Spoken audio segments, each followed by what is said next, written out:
ukwenza intando kaNkulunkulu akululanga njengoba abantu becabanga nanjengoba abantu bebona. Kakumnandi enyameni yakho.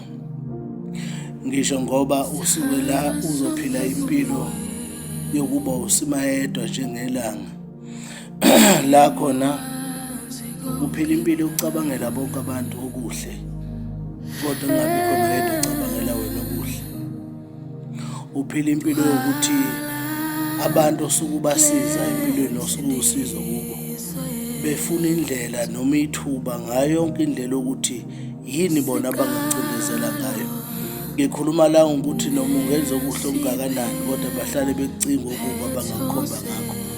Ukuphila impilo yokuba wedwa kodwa uphakathi kwabantu akaze kwaba mnandi. Umphefumulo uyavuma, umoya ulangazelwe kaThixo, kodwa inyama isuke izobunzima. Amen.